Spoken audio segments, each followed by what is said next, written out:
Hi everyone, welcome back to the channel. So in today's video, I'm going to show you how to switch between the heat and the cool mode on your Fujitsu air conditioner in just a few simple steps.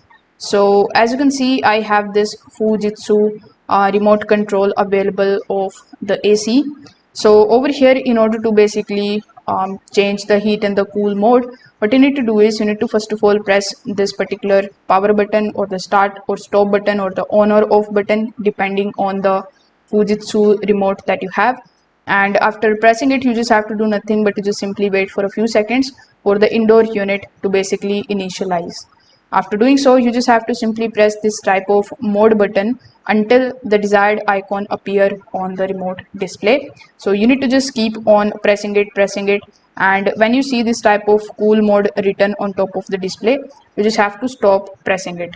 Now over here, if you want to set the temperature on cool, you just have to wait until you see the cool available on the display. If you want it to be on heat, you just have to wait until you see the heat on the display.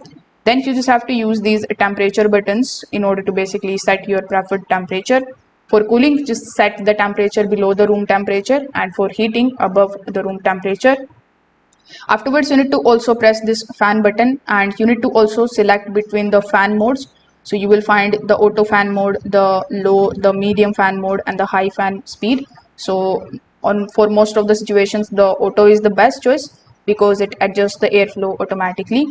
Now after changing the mode, you just have to give the air conditioner about 2 to 5 minutes to begin operating, and that's how you can basically do it. If this video helped you out, make sure that you like this video and subscribe to the channel.